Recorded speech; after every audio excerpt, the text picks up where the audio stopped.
Yooyyaa ashamaa akkam bultan daawwattoota keenya jaallatamoo fi kabajamoo guyyaan kun wiixata muddee 28 barree 2020 odeeffannoo qopheeffannee kaasa'aatii kana isin biraan gahuu fi asittuu argamne jirra. Warri sagantaa kan daawwachuu fi asittuu argamtanii hedduu isin galateeffanna.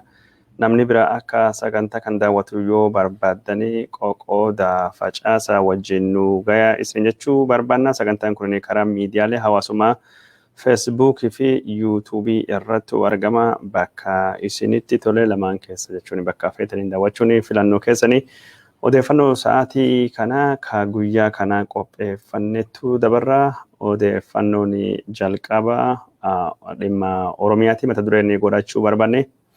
Abbaa fi haati qabsaawaa Oromoo Jaal Marroo mana tumamanii qabamu torbaan darbe gara dhuma keessattuu gabaasne jirra. Amma obboleessi Jaal Marroo Sisaay Dirriba yookaan ammoo barsiisaa yuunivarsiitii Haramaayaati. Sisaayin kunini akka inni barreessattu haadhi Jaal Marroo eegii reebamteen duubattu miidhaan guddaan eegii irratti dhaqqabee gadhiifamtee jirti. Haga ammaan tanallee abbaan Jaal Marroo maanguddoo umrii 70 oli achi buuteen isaa akka hin beekamne ka dubbate wanni nu godhuu dandeenyu hin jiru. Waaqatti iyyannaa jechuudhaan Facebook isarratti barreessee jira. Maanguddoon kun yeroo qabaman akka malee akka reebaman dubbachuudhaan irraa hafuu danda'u isaanii rabbi qofattu beekaa jedhee jira. Maanguddoon kun haadha warraa wajjin yoo qabamanii konkolaataa 8 olii raayyaan Itiyoophiyaa akka ta'uu dhufe mana fuudhee gara namni hin beekne akka geesse ka dhagahame turtii guyyaa 3 dubattu haadha Jaal Marroo gadhiifamtee jirti. Abbaan Jaal Marroo hagamma achi buutee isaa namni beeku hin jiru. Odeeffannoo karaa biraatiin ammoo dabballoonni Biltsiginnaa Jaal Marroon lola poolisiin Oromiyaa humni addaatii fi riphee loltoonni abaa'oo shanee qaamu warri jedhuun jechuun qaama Jaal Marroo warri hoogganaa jedhu himatu wajjidhaan geggeeffameen Jaal Marroon ijjeefamee jira jechuudhaan odeeffannoo dabarsanii jiranii. Odeeffannoon isaan dabarsan kun Jaal Marroon kanaan dura ajjeefame jedhanii yeroo hedduu dabarsanii madaahanii jedhanii yeroo hedduu dabarsanii Marroo Jaal Marroon yookaan ammoo kan maqaan isaa dhaloota Kumsa Dirribaa jedhamu yeroo meeqa du'a yeroo meeqa ajjeefamaa jedhee namni miidiyaa hawaasummaa irratti qoosaa godhaa jira. Yeroo hagam madaaya yeroo hagam du'a. Jaal Marroo Biltsiginnaan 100 olii hin ijjeesne yookaan ammoo 100 ol hin madeessine jedhamee qoosaan godhamaa jira. Jaal Marroon du'ee, Jaal Marroon baqatee, Jaal Marroon biyya bahee, Jaal Marroon akkas tahee jedhamee yeroo haasa'amu yeroo hedduu ani hin doone, ani hin madoofne, ani biyya hin baane qeellama buna maasaa Oromoo keessa boqochaa jira fayyada yeroo hedduu adda adda dubbata. Odeeffannoon ammaan tana jechuun Jaal Marroon ijjeefame jettulleen odeeffannoo kijiba odeeffannoo sobaa ka abdis nama kutachiisuu fi Biltsiginnaan karoorfatte propaganda kijiba jechuudhaan namni akkasittu barreessaa jiranii. Inumaayyuu kasaaraa waraanaa ka isaan irratti dhaqqabe lola gurguddaatu geggeeffame Wallaggaa lixaatii fi qeellama Wallaggaa keessatti miidhaa isaan irratti dhaqqabse kana dhoksuuf jecha Jaal Marroo ijjeesne jedhanii haasawaa jiranii akkasittu dhiyeessan jechuudhaan karaa miidiyaa hawaasummaa irratti gabaafamaa jira. Odeeffannoon jechuun dhufaa jirtu odeeffannoo karaa tokko dhuftu kunis odeeffannoo propagaandaa mootummaan Itiyoophiyaa dabarsu. Propagaandaa kana immoo dhugaadha jedhanii mirkaneessuun nam dhiba. Maali jennaan propagaandaan mootummaan Itiyoophiyaa ka Abiy Ahmed dhiyeessu yeroo hedduu wanni inni dubbatuu fi wanni qabataman lafirratti mul'atu waladdaa yookaan waliin fakkaatu. Kanaan dura warra Tigraahii hoggansa Dabratsiyoon fa'aa bakki isaan jiran hin beekna. Raadaariin to'achaa jirra, dirooniin hordofaa jirra. Ejjeesuu hin barbaannu lubbuun qabu feenaa jedhee Abiy Ahmed dubbate mataan isaa achiin dubattu Abiy Ahmed deebi'ee nama kan bakki isaan jiran akka hin beekne dubbatee jira. Yoo nama bakki isaan jiran nuu himanii birrii miiliyoonii 10 ka Itoophiyaa badhaasaa kenninaafii jedhee dubbatee jira. Abiy Ahmed naannoo Tigraahii keessattuu meeshaan waraanaa rookeettiin nu qabnu hunduu naannoo Tigraahii keessa jira. rookeetii tokkollee fayyadamuu hin dandeenyu. Meeshaan humna Tigraahii harkisaa waan bu'eef ajaja kaabaatu qaba meeshaa kan naannoon Tigraay nurraa balleessitee yookaan boojitee jirti jedhee dubbate. Guyyaa biraa immoo paarlaamaa keessattuu gad deebi'ee rookeetii naannoon Tigraay qabdu marsa lama caaluu qabna garuu itti fayyadamuu hin barbaanne jedhee kijiba. Wanni dubbii mootummaa Itoophiyaa amanuun nama dhiba rakkisaadha jechuudhaan akkasi dubbataa jiranii odeeffannoon Jaal Marroon yookaan ammoo kubsaa dirriba ijjeefamee jettu kunis propagaandaa tahuu danda'a wanni jedhamu akkasiin gabaafamaa jira. Amma gara sunirra odeeffannoolee biraa ka Oromiyaati ala jijjiranii gaggabaabsaa ilaalla.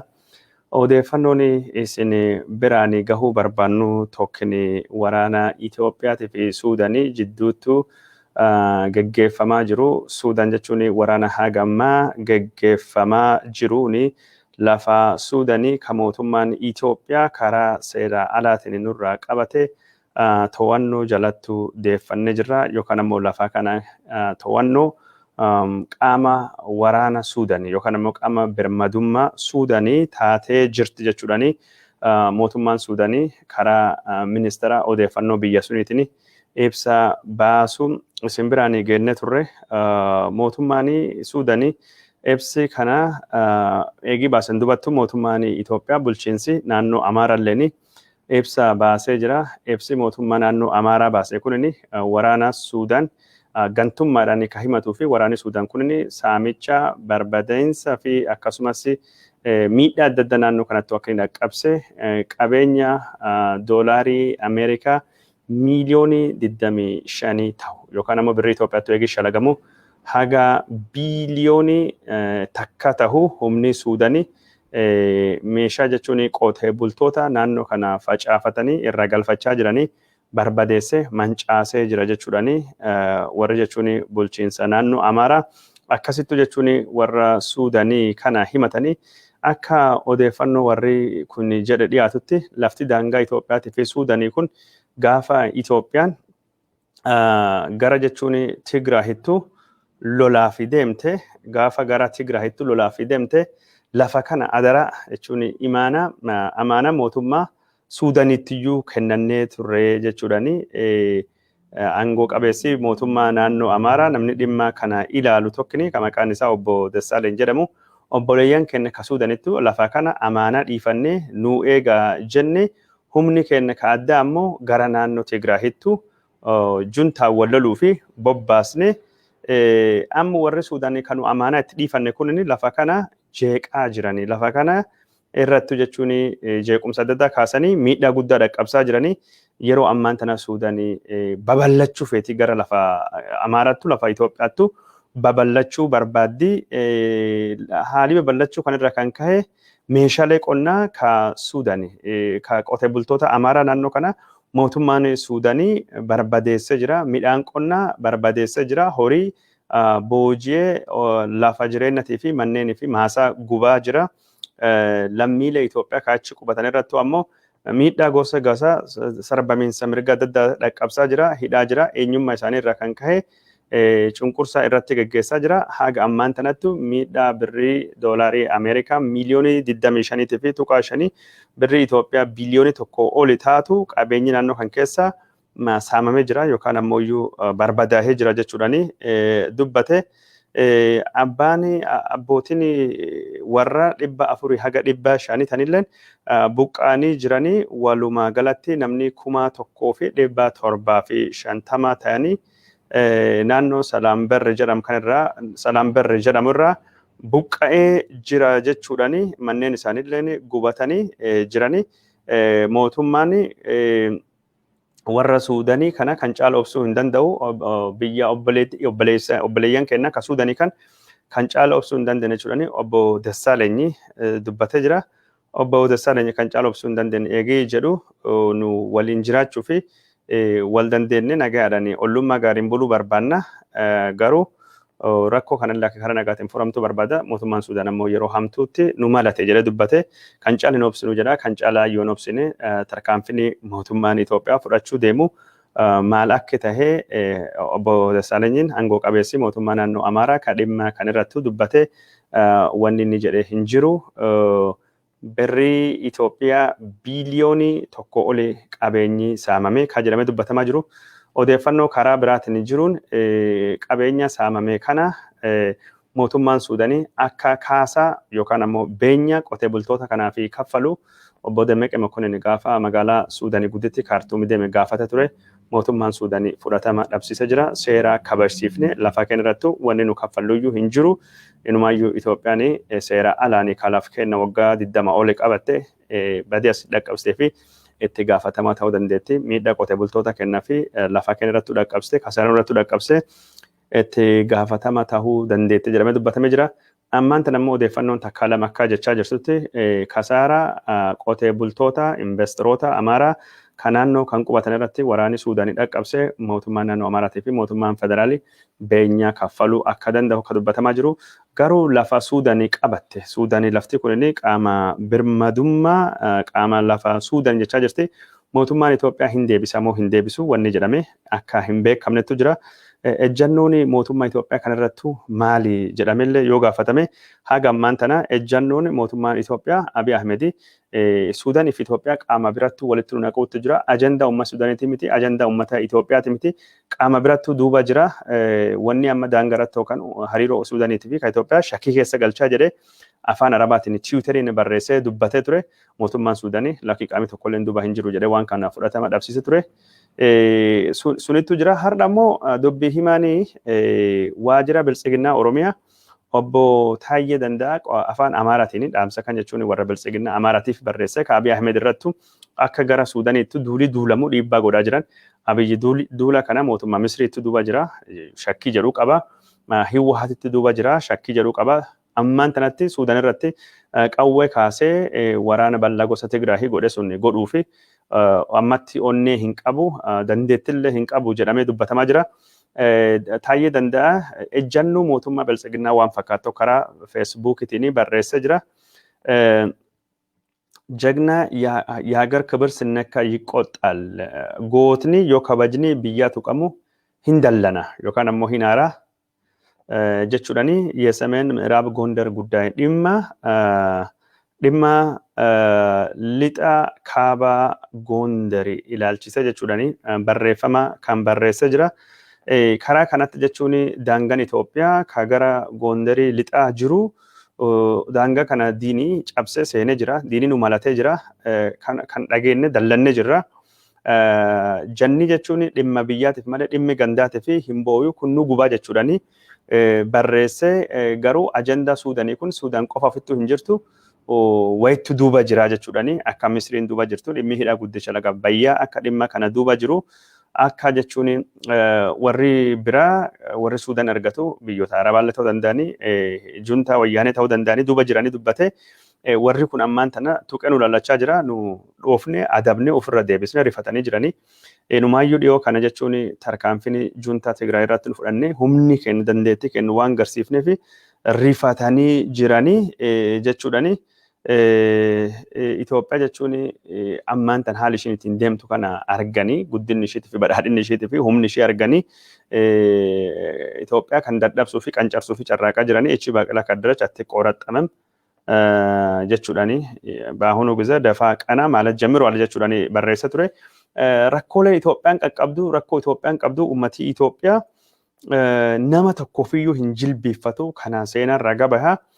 Har'aa miti gaafa duriiyyuu uummati Itoophiyaa nama jilbeeffatu miti seenaa isaa addunyaan beeti jechuudhaani Taayyee Danda'a uummati Itoophiyaa humni jilbeeffachiisuu barbaadan humnoota kan maqaan dhoofne Misrii fi biyyoota Arabaa ta'uu danda'anii yookaan warra gargaarsa dhoowwatellee ta'uu danda'anii warra gargaarsa dhoowwate doolarii dhoowwate waan fakkaatu isinitti himuu deema. Kanaaf tarkaanfiin fudhachuu nu qabnu tokkoffaa tokkummaa keessoo kennaa jabeessuu qabnaa jedhe dubbatee jira.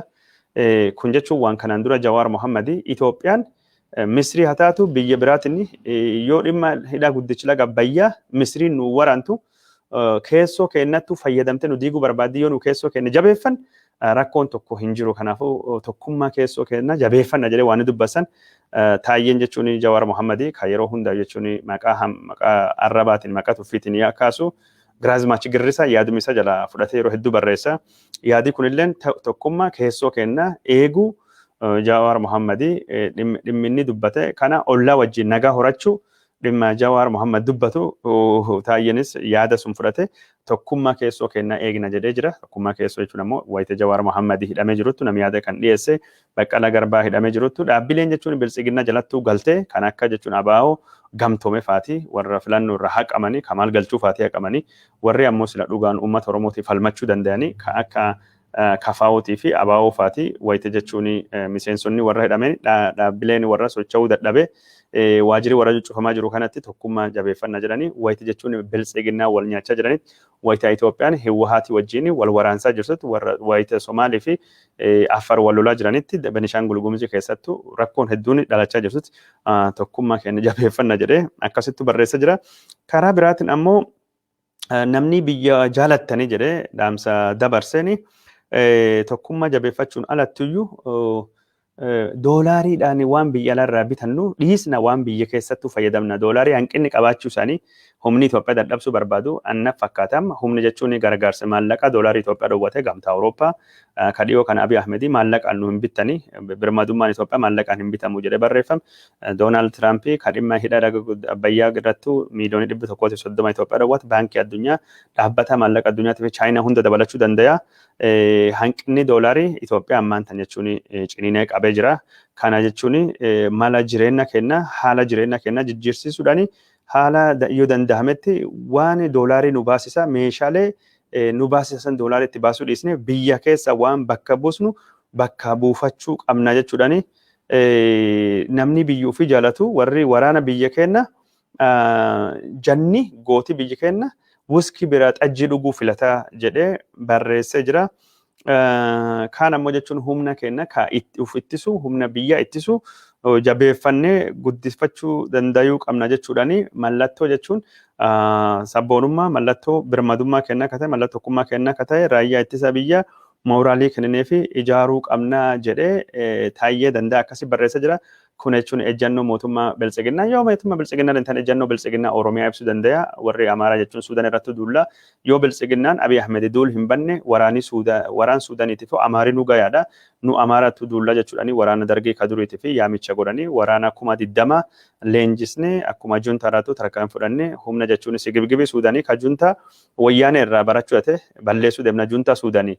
Juntaa Sudaan jechaa bahanii taayyeelleen barreeffama kan keessatti mootummaa Sudaaniitiin Sudaan juntaa Sudaan jedhee maqaa barreessa jira. Amma jechuun warri Oromiyaa kunini dhiibba jala seenanii ejjannoo Amaaraa kan fudhatanii Sudaan irrattuu waan lola banuu barbaadanii fakkaata. Karaa suniini kanattu jira. Lolii kun jechuun lola Abiyyi fedhaa hin jirre Abiyyi jechuun Sudaaniini wal loluu fi mirqaan hin qabu maal jennaan waraanni isaa akka malee dadhabee jira. Waraanni isaa humni laafee humni isaa laamishaawaa waan jiru fakkaata. Dadhabbii guddaa waan qabuu fi Abiy Ahmed yeroo ammaan kanatti Sudaaniin wal loluu fi yookaan ammoo Sudaaniin wal dura dhaabbachuu fi fedhii akka hin qabnettu mul'ataa jira. Biyyittii biraa ka Sudaanii wal loluu barbaaddu hin jirti. Eertiraa biyya jedhamtuun itti deebina. Suniin duratti mootummaan Sudaanii kalee karaa waajjira yookaan ammoo ministeera odeeffannoo isiitiin lafa jechuun Itoophiyaan nurraa qabattee deeffannee jirra qofa osoo hin taane iyyuu gootichi humni raayyaa ittisa biyyaa Sudaanii daangaa irrattuu tarkaanfilee fudhatanii milishoota Amaaraa shiftoota ari'uudhaan lafa deeffatee jira. Lafa deeffasuun keessa gandoota yookaan ammoo bakka qubsuma 11 ka waraanii Itoophiyaa waggaa 20 oli qubate ka daangaa Sudaanii keessa jirtu irra deeffannee jirra jechuudhaani maddeen oduu Sudaanii gabaasanii jiranii. Kanaan walitti qabatanii waraanii Sudaan kun inni lafa qabate kana lolaanii qabatee tarsimoo waraanaa miidhaa xiqqaa qabuudhaani socho'uudhaani lafa kana deeffachuu danda'a jechuudhaani tarkaanfii kana ka fudhate humna lafoo birgadii jahaffaa Sudaanii lafa jechuun bakka duukaa jedhamtu irraa kahuudhaani lafa qonnaan ka Itoophiyaan qote bultoonni Itoophiyaa qotatanii lafa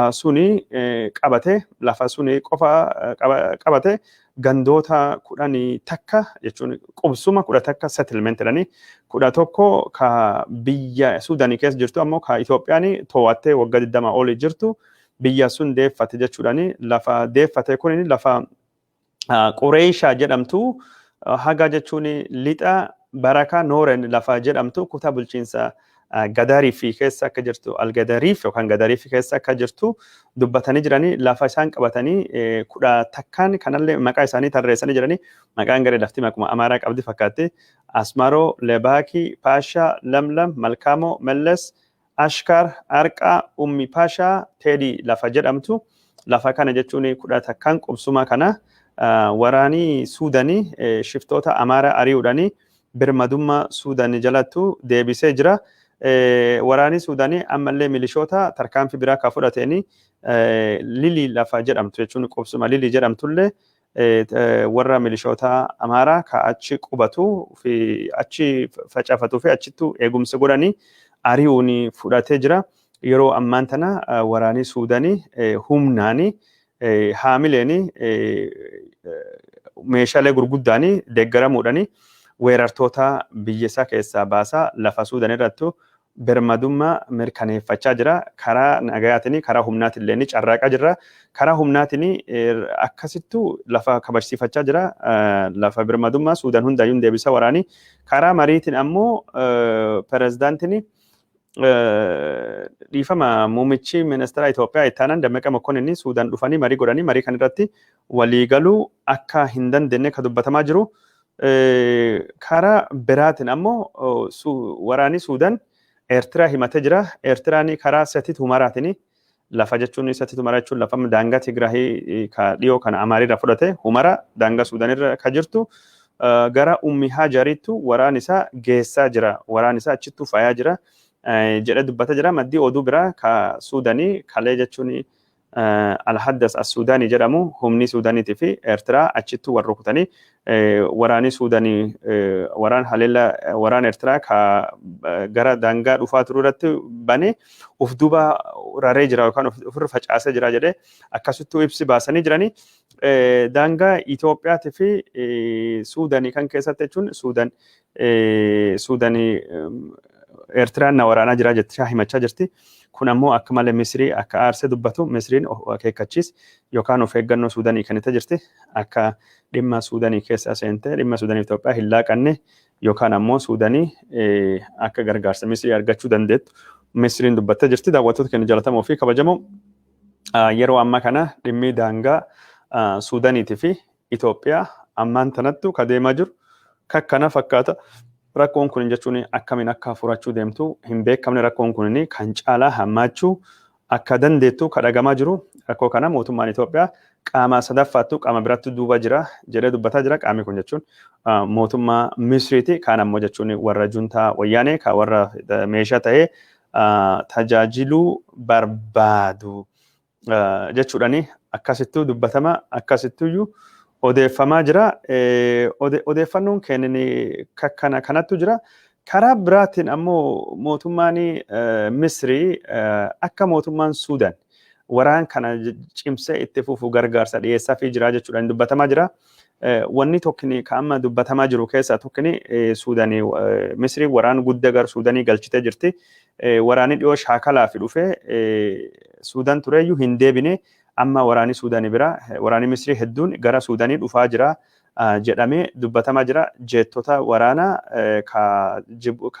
ka Misrii dhufanii jechuun dirree xayyaaraa Suudaanii irra qubachaa jiranii Suudaanii fi Misriin waliin dhaabbachuu danda'anii waraanii kun jalqabee qophii waan godhaa jiranii fakkaatanii mootummaan Abiyyilleen kana beekee jira.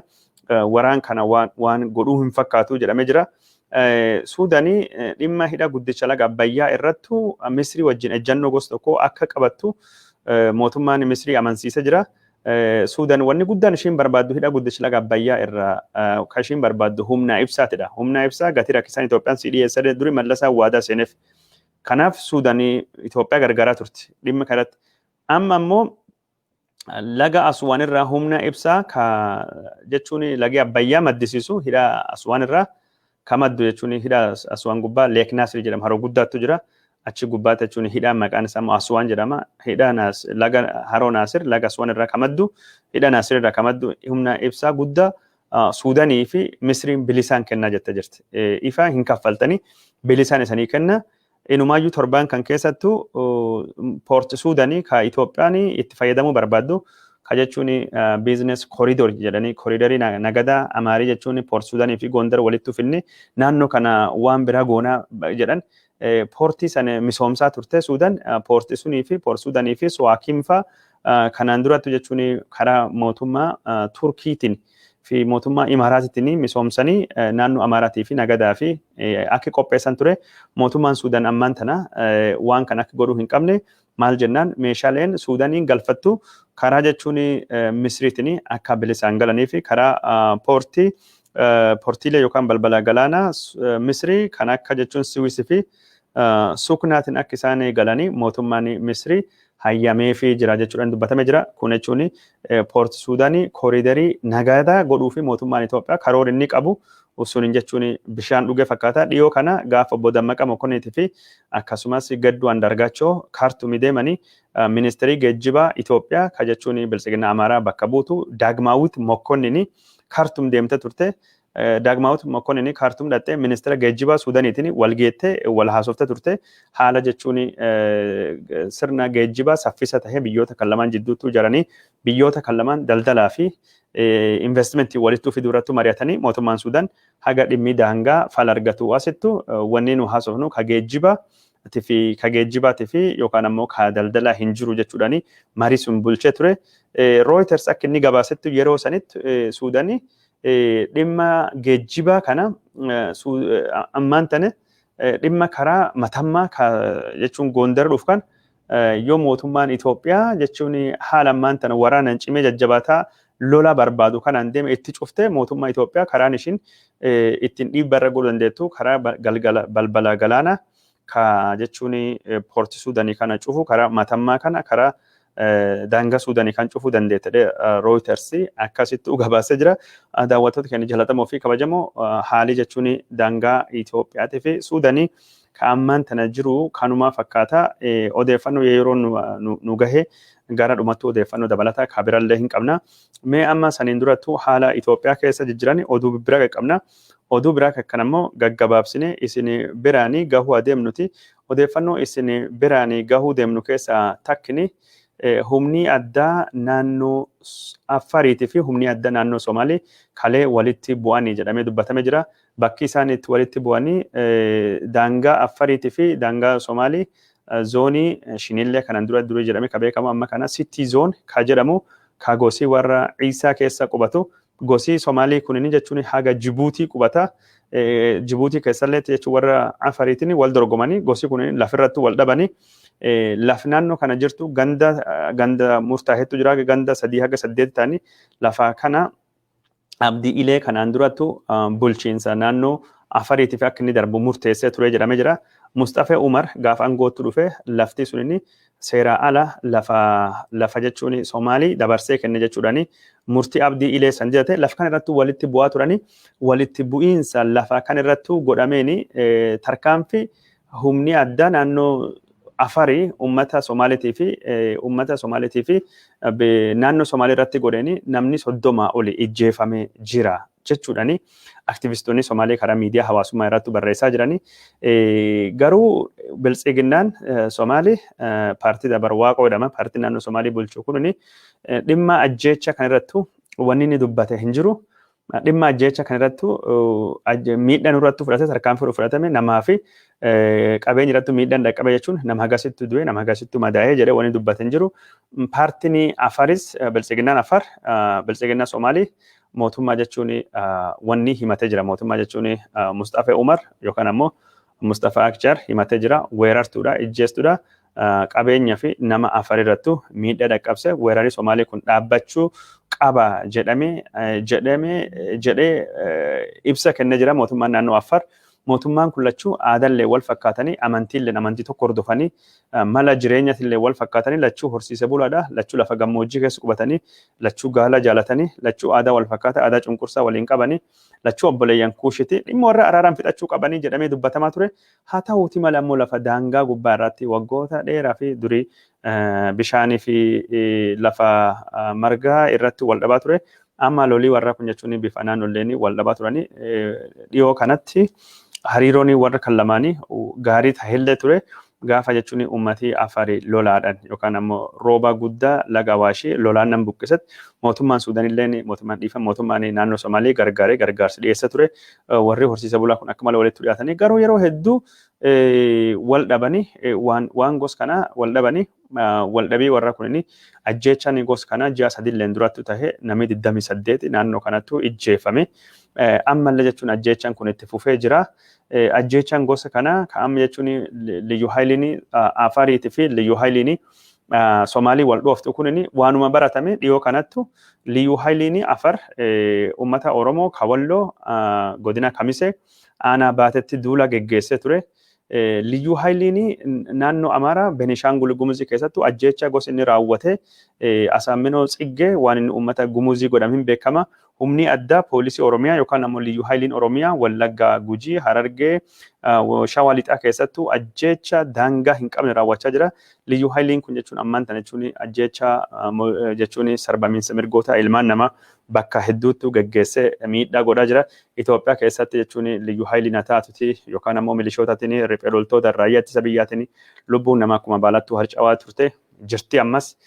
Benishaangul Gumuzii Matakkaleetti waan ta'e fudhachuu dandeenya. Sanii alattu ammoo jechuun Oromiyaa keessatti bakka dadatti waan ta'e kaasuu dandeenya. Walaytaa keessatti, Konsoo keessatti, Sagan keessatti, Koyiraa keessatti, Beenchi Maajii zoonii Gurraa Fardaa keessatti, Mareqoo fi uummata jechuun Misqaan jidduutti naannoo Guraa gettu.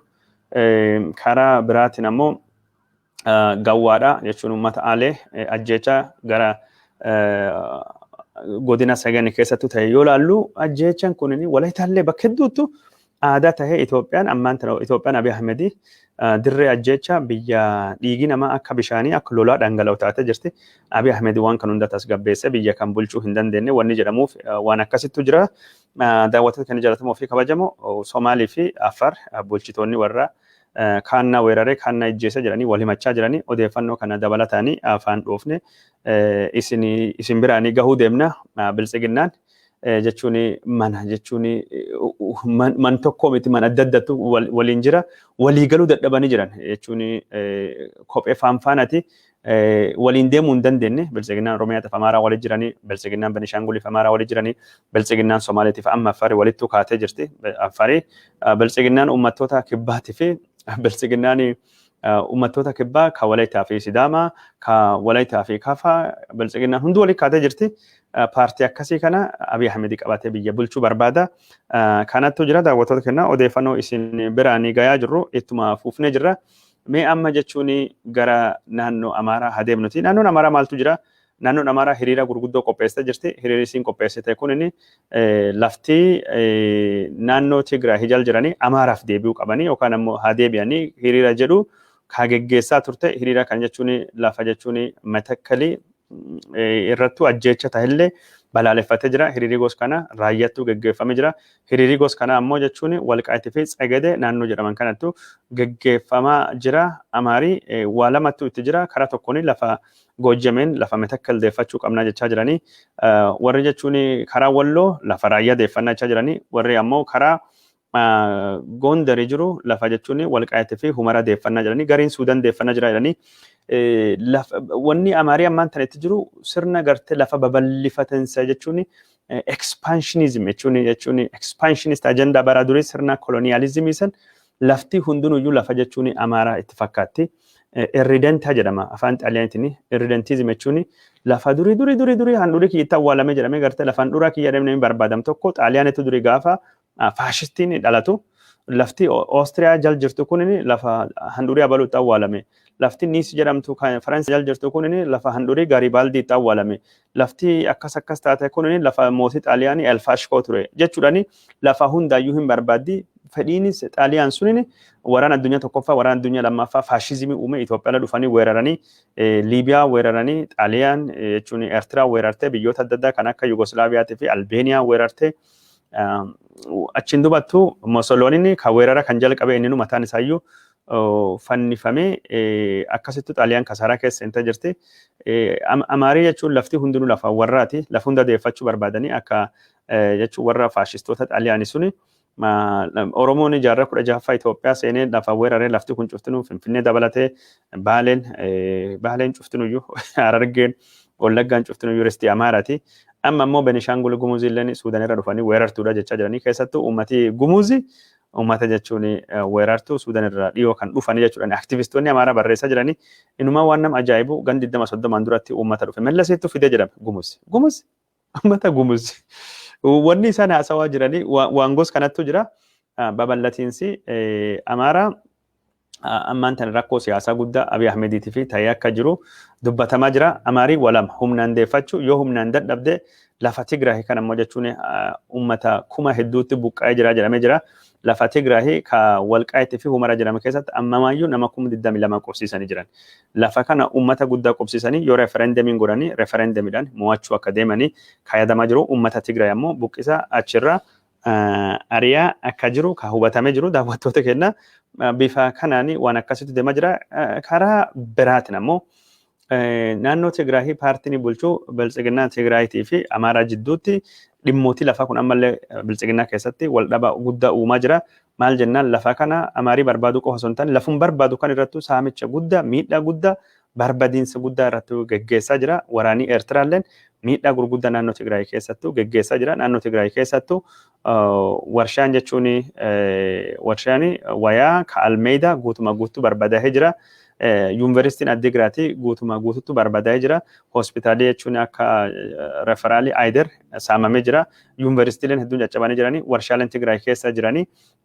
Ka jechuun Mallas Zeenaawii fakkeenya jechuun gartee developmental state jechuun biyya jechuun paartii cimaa misooma fidu fakkeenyi godhee waan inni ijaaree hundaayyuu waan Mallas kanaan durattuu dhiisee deemee Tigraahii badhaadhinni fide amma tan Isaayyaas Afeworqii ka Mallas irraa haaloo qabu Mallas irraa dallansuu qabu daaraa godhee jira jechuudhaan xiinxaltoonni adda barreessaa jiranii san keessaa xiinxala kan kenne hayyuu seeraa Dr. Awwal Qaasimii karaa Tiwiiteriitiin dhaamsa dabarsan akkas jedhee BBCnis waraan kan keessattuu Isaayyaas Afeworqii kan seene kaayoo demokiraasii fiduu nagaa fiduu hin taane humna jechuun naannoo Tigraahii guutumaa guututti barbadeessuu akka inni barbaadu hariiroo Abiyyiitii fi Isaayyaasii jidduu hariiroon jirtu lachuu waliin Hiwwahaatii yookaan ammoo humna naannoo Tigraahii bulchuu barbadeessuu yookaan balleessuu akka barbaadanii Mallas ammaan tan jechuun waan Mallas dhiisee deeme Isaayyaas Afeworqii diigaa jira balleessaa jira.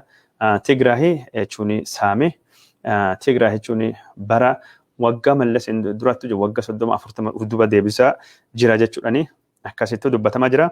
Odeeffannoo naannoo Tigraahii isin biraan genne kan naannoo Amaaraa isin biraan genne oduu biraa ammoo ka isin biraan gahuu deemnu takka lama qabna.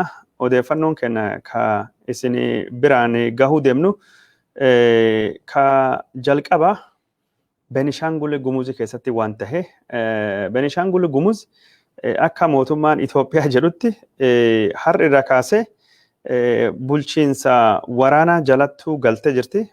Guutumaa guututti dhimma nageenya naannoo kana itti gaafataman jechuun yookaan ammoo dhimma naannoo kana ka nagaya dhimma naannoo kana ka jechuun waraana ka bulchuu ka hogganu naannoo Benishangul odoo hin taane ka hogganu komaandii poostii waraana ka jechuun ammaan tan dhaabbate isattuu hoggana komaandii poostii kana jechuun ajaja muummicha ministeera Abiy Ahmed jal jira. Isaa gadittuu ammoo ka hogganu Meejar Jeneraal Asraat Dineeroo nama jedhamu. Asraat Dineeroo kunini itti gaafatama odeeffannoo dipaartimentii odeeffannoo raayyaa ittisa biyyaa Itoophiyaati. Akka inni jedhee dubbatetti mootummaan Abiyyi waraanisaa guutumaa guututtu ajaja naannoo Benishangul keessattuu ka godina Metakkalii seeraa hojiirra dhiifama jechuun nagaa uumuu fi tasgabbii naannoo kanattuu fi godina kanattuu fiduu fi waraanii Itoophiyaa ajaja guutumaa guututti fudhatee jira jechuudhaani akkasitti dubbachaa jira. Meejar Jeneraal Asraat Dineeroo akka inni jedhutti yeroo ammaan tana tarkaanfii warra badii dhaqqabsee ajjeecha dhaqqabsee adamsanii qabu jalqabne jirra tarkaanfii kana dhiyoo kanattu bakkaan baasna jechuudhaani dubbate Komaandii poostiin kunini qaamii mootummaa Abiy Ahmedii olaanoon ta'anii kan akka ministeera nagayaatii fi qaamii hedduun waliin tahee qindeessa jechuudhaan dubbatame jira. Kuni nama komaandii poostii naannoo Benishaangul guutumaa guututti kanaan dura komaandii poostiin labsamee jira jedhamee jira. Komaandii poostiin sun yooma akka inni kan hin beekamne komaandii poostiin labsame kunini fedhii mootummaa federaalitiin haa taatuti yookaan ammoo affeerraa mootummaa Benishaanguliitiin wanni ta'in beekamu sila dhimmi federaalii keessatti Benishaangul mirga ofiin of bulchuu qabdi. Yoo isiin rakkoo kan hin danda'u jettee mootummaa federaalii yaamtee yeroo sanii labsiin gos kana sadarkaa jidduu galeessattuu labsama. Sanuu yoo labsamuu qabu paarlaamaadhaani wanni garii waan labsamu seerattu darba'uu qaba. Yeroo gabaabaa fi kaabineen muummichi ministeera dabarsuu danda'a. Paarlaamaa dur geessanii raggaasuu danda'uu qabani. Wanni kun hordofamuu isaa wanni beeknu hin jiru. Garuu mootummaan federaalii guutumaa guututtu dhimma nageenya kan naannoo kana to'achuu jalqabee jira. Mootummaan Benishaangul Gumuzii amma maqumaaf jira jechuu malee nageenyu fi kabajsiisuu of bulchuu akka hin dandeenye kan dubbatamaa jiru. Kana walittuu qabee yaamicha warri naannoo Amaaraa dhiyeessaa jiranii isin biraanii gayaa turre naannoon Benishaangul Gumuzii diigamuu qaba. Lafti Benishaangul lafa Amaaraati. Heerii Benishaangul diigamuu qaba jedhamee wantoota adda addaatu dhiyeeffamaa ture. Waan kana isinii dhiyeessaa isin biraanii gayaa turre. Kanaan walittu qabatee wanni isinitti himuu barbaanne tokkini waan kana kajechaa jiru warra aktivistoota Amaaraa qofa osoo hin taane yookaan warra bilchiginna Amaaraa qofa osoo hin taane warri sila waan siyaasaa irraa bilisa ta'anii walqixxummaanii biyya Itiyoophiyaa bulchuu qaban jedhamanii yaadamanillee yaada gos kana mul'isu yookaan ammoo yaada kana agarsiisu dubbatamaa jira. Komishinii mirgoota ilmaan namaa Itiyoophiyaa obbo Daani'el Beqqalee nam jedhamu. Obbo Daani'el Beqqalee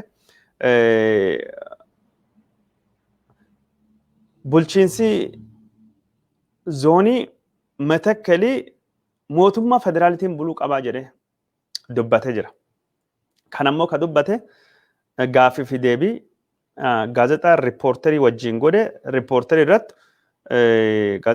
irratti naannoon Benishaangul godini Matakkalii to'annoo mootummaa federaalii jalatti galuu qabdi jedhee inni dubbachaa ture. Namichi kun jechuun Daani'el Beqqalee dooktoriidha. Garuu obbo Daani'el Beqqalee jennee haa dubbannuti. Obbo Daani'el Beqqalee warra jechuun doktoroota lamaan booda obboma jennee akka BBC Mr. jennee yookaan Mrs. jennee yookaan Miss jennee haa dubbannuti. Obbo Daani'el Beqqalee barnoota inni fudhate jechuun warra barumsa jechuun Itoophiyaa dullatti durii deebisu warra federeeshinii ammaan tan jirtu sabaaf sablammii balfa. Rakkoon Itoophiyaa hundeen heera ammaan tana jiru jechuudhani heerii ammaan tana jijjiiramuu akka qabu yeroo hedduu dubbachaa jira. Bulchiinsi ofiin of bulchuu akka diigamuu qabullee yaada akeeku hedduu dubbachuu jira. Inumaayyuu ajjeecha jechuun warra maqaa sabaa fi sablammii irratti gaggeeffamullee adeemsa seera kabachiisuu waan ta'e jechuudhani riippoortii Amnesty Internationalii ajjeecha Oromiyaa keessattuu ilaalchisee barreessanillee akka jechuun fudhatama hin qabne tokkini kunin seera kabachiisuu keessa warra biyya diiguu irratti tarkaanfii fudhatamee jedhee waan akkasii akka inni dhiyeesse kanaan dura gabaasuun keenya ni yaadatama. Daawwattoota keenya jaalatamoo fi kabajamoo wanni Itoophiyaa keessattuu deemaa jira. Waan gos kanattuu jira. Wanni Itoophiyaa hundinuu waan akka malee nama ajaa'ibaati. Mee amma immoo odeeffannoo Itoophiyaa keessa kan dhufaa jirtu keessa hidhamuun gaazexeessitoota hammaatee jira Itoophiyaa keessattuu. Kun ammoo sadarkaa addunyaattuu baay'ee yaaddessaa akka ta'e kan dubbatamaa jiru. Itoophiyaan gaazexeessaa Reuters tokko hiitee jirti. Gaazexeessaan kunini Kumaraa Gammachuu nam jedhamu footoo Reuters fi footoo kaasa. Obbo Kumaraa Gammachuu guyyaa kamisa mana isaatii fi hidhame hagamma himatii irratti hin banamne torbaan lamaa fi akka manidhaa ture yeroon qormaata dabalata manii murtii abbaan alangaa gaafate hayyan fakkaata hagamma himatii irratti akka hin banamini kan dubbatamaa jiru. Obbo Kumaraan riippoortarii Rooyitersiiti ka footoo naannoo adda addaa ka waraanaa fi rakkoon adda addaa bakki jirtu Rooyitersii fi deemee footoo kaasee footoo kana erga footoo erguu fi kana Reuters jechuun akka oduu godhee baasa Reuters hidhamuun isaa kunini dhimma hojii isaa ka gaazexeessummaa wajjin walitti qabate ta'uu isaa wanni beekamin jiru hagamma himatiin banamne mootummaan Itoophiyaa odeeffannoo gaafannee jennaan odeeffannoollee nuu kennuu dide jechuudhaani obbo Kumaaraa Gammachuu footoo kaasan Reuters haala gos kanaatiin qabame jechuudhaani maddii oduu Reuters gabaasee jira.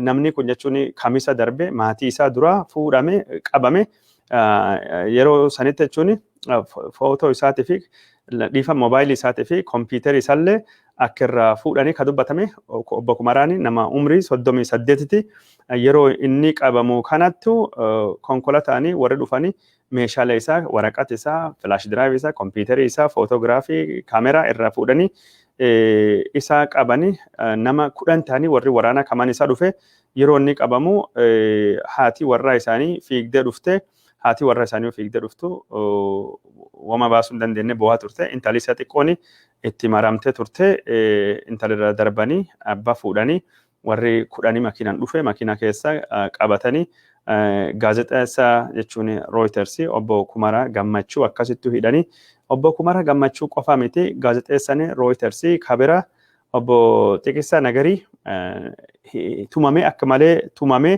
akkinni ture ka dubbatamee jiru kunis gaazexeessota Reuters ka Itoophiyaa keessa jiran irrattu miidhaan hamaanii dhaqqabaa jiraachuu Reuters dubbata jira. Reuters jechuun kanaan dura jechuun warra madda odeeffannoo kijibaa Itoophiyaa irratti facaasanii junta wayyaanee wajjin jiran jechuudhaani riippoorteriin Reuters ka Itoophiyaa irraa barreessu biyyirraa akka inni ari'amu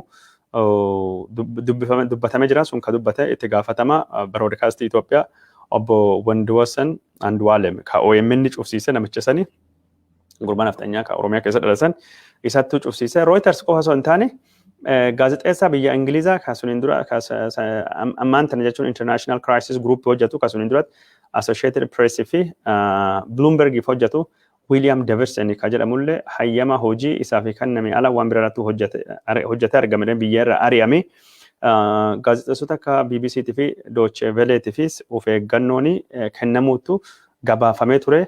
Warri kun warra oduu diiguu warra jechuun odeeffannoo kijiba facaasu mootummaa Itoophiyaa shira karaa addunyaatiin kuffisuu fi carraaquu jechuudhaan mootummaan Itoophiyaa himatee jira. Torbaan darbe keessatti jechuun itti gaafatamaan dhimma dimookiraasummaa mootummaa Itoophiyaa waraana hamaa keessa jirra. Waraanni nu itti jirru kun waraana miidiyaa addunyaa wajjin jirru. Addunyaan junta wajjin jirti. Addunyaan maqaa balleessi Itoophiyaatti jirti jechuudhaan obbo Zaadiq Abrahaa dubbatee ture. Obbo Zaadiq Abrahaa yeroo ammaan tana duulii maqaa balleessi, duulii Itoophiyaa xiqqeessu, duulii Itoophiyaa xureessu pireesii addunyaatiin nutti banamee jira jedhee dubbatee jira. Ambaasaaddarri Itoophiyaa kan Niiwuorkii jiru namticha amaaraa Taayyee Asqeesillaasee namni jedhamus miidiyaan addunyaa kana duula maqaa balleessi, duula Itoophiyaa xiqqeessu, duula badhaasa Noobeelii muummichi ministeera keenya argate busheessuutu jiranii maqaa Itoophiyaa balleessaa jiranii duula kan ofirraa qolachuu qabna jedhee kanaan dura miidiyaa Itoophiyaa irratti dubbatu gabaasuun kennee yadatama. Yeroo ammaan tana Itoophiyaan duula guddaa pireesii addunyaa gubbaattu pireesii irratti bantee jirti. Kun akka malee yaaddeessaa jechuudhaan dhaabbanni mirgoota gaazexeessotaaf falmu CPJ Committee to Protect Journalists akkasittuu ibsa baasee jira. Dhaabbileen biraa kan gaazexeessotaaf falmatanis dhimma kanarrattu yaaddoo qaban ibsanii jiranii yeroo ammaan tana gaazexeessonni OMN obbo Mallassaa Dirribsaa kamanii murtii wabii kennee fi mirgi wabii eegeef hagammaa hidhaa keessa akka jiru gaazexeessonni warra dhalattoota Tigraay hedduu manidhaa akka jiranii Itoophiyaan jechuun bara 2018 riifoormii fiddeenii pireesaa fi balbala banti jedhamee yaadamullee balballi suniin deebi'ee akka inni cufame ammaan tana akkasitti dubbatamaa jira. Karaa biraatiin ammoo mootummaan Ameerikaa hidhaanii gaazexeessaa Reuters irratti fudhatame akka malee yaaddeessa jechuudhaani mirgi walaba bu'uura dimookiraasii yookaan uummata dimookiraatawaa keessaa tokko haalii ammaan tana jechuun Itoophiyaa keessatti deemaa jiru hidhaan gaazexeessota sodaachisuun gaazexeessota hedduu nu yaaddessa mootummaan Ameerikaa bilisummaa gaazexaa akka inni bu'uura cimaa irratti turu deeggara jechuudhaani dubbii himan dhifama itti gaafataman yookaan ammoo Assistant Secretary State for African Affairs ministeera haajaa alattu itti gaafataman dhimma Afrikaa obbo Tebor Neji barreessa jira. Tebor Neji yeroo hedduutti waan pireesii akkasii yaaddeessu dubbata jira. Namni kun sila nama mootummaa Abiyyi illee yaada deeggarsa yeroo adda addaattuu kennaafi ture. Mootummaa Ameerikaa keessa namni Abiyyi wajjin dhaabbata Abiyyi deeggar jedhamu kana nama Tebor Neji jedhamu kana ammaan tan inni illee jechuun wanni pireesii kun inni mootummaa Ameerikaa akka malee akka yaaddessee dubbatee barreessa jira.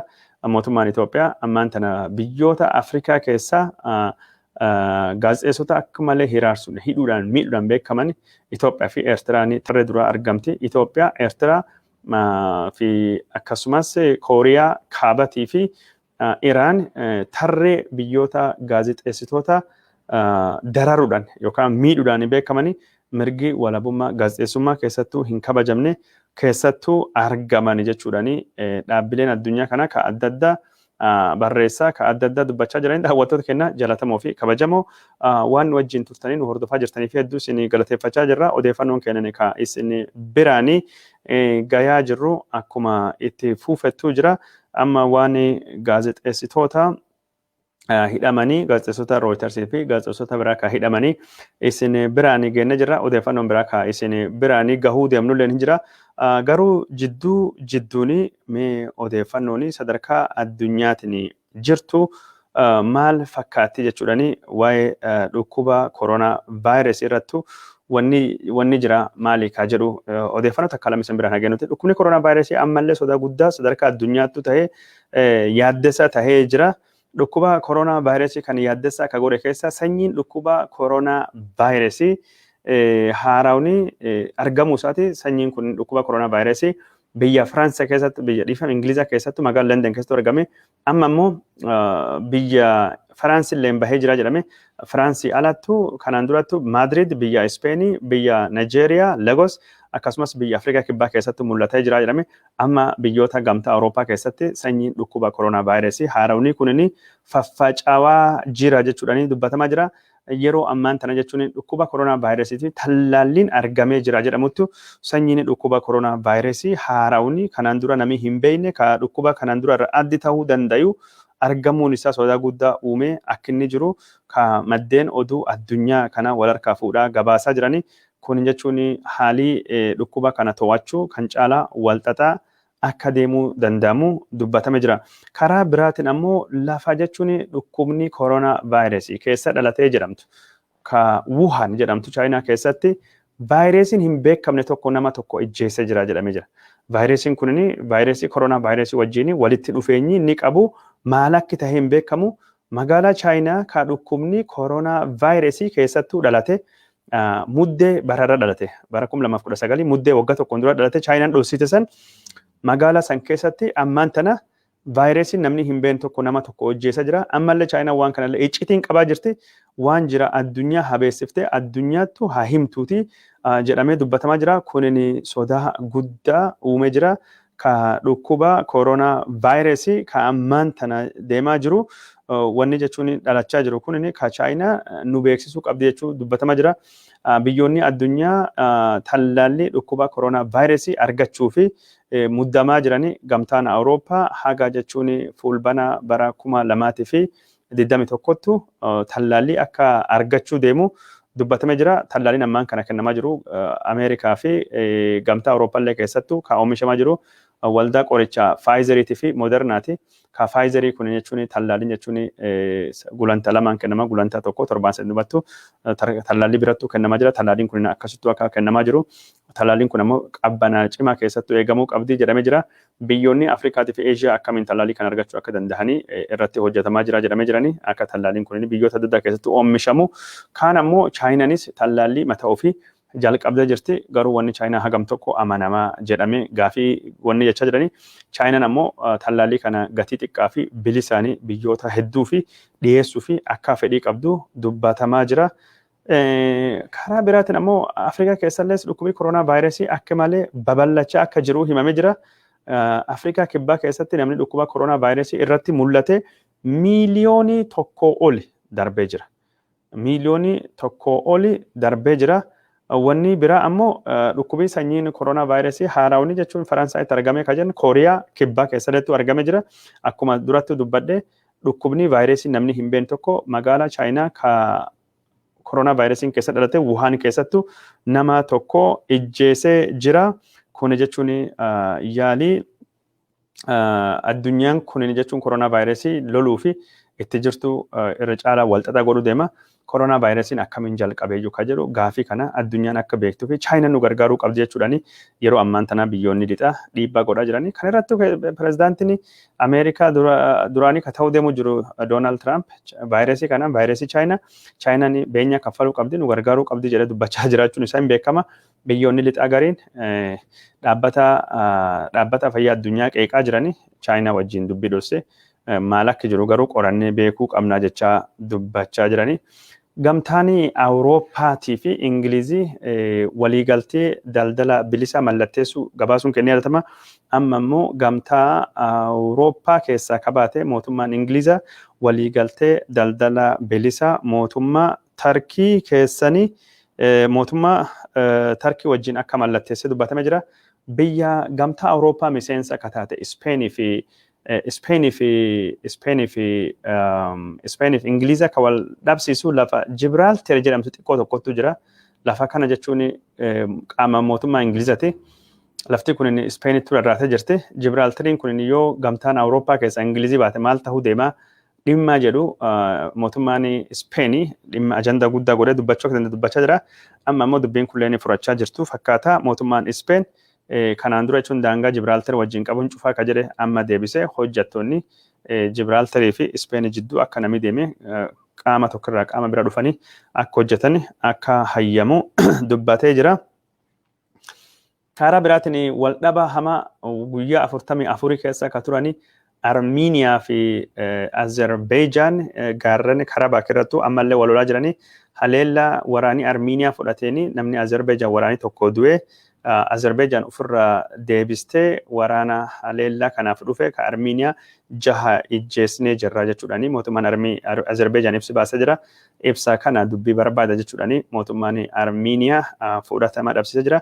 Lafa gaarreen Karabaak yookaan Nagorno Karabaak irratti eegii wal lolaniin dubattu Armeeniyaan waraana jechuudhaani Azerbaijan waraana lafa hedduu Armiiniyaa irraa fudhatte lafa kana injifatte magaalaa akka Shuushaa fa'aa to'atte lafa ishii ka to'annoo mootummaa Armiiniyaa waggaa 28 fi jal turanii hedduu harka ofittuu deeffattee akka jirtu buufuma walii galtii mallatteeffameen waraanii Raashiyaa ka Puutinii araara buusuu fi gara jechuun Stepanakert yookaan ammoo kan Kendii magaalaa jedhamtu ka gaarreen Karabaakii Nagorno Karabaakii xiqqeetti hafte jechuun ka uummatii Armeeniyaa keessa qubatu garuu qaama Azerbaijan jirtutti babba'uu gabaasuun kennanii atama daawwattoota kenna jalatamoo fi kabajamoo odeeffannoon kenna ka isin biraanii gayaa jijjiirru kanuma fakkaata waan nu hordoftanii daawwattanii fi hedduu isin galateeffannaa odeeffannoo biraa qabanne galgala kana isin biraanii gahuu deemna.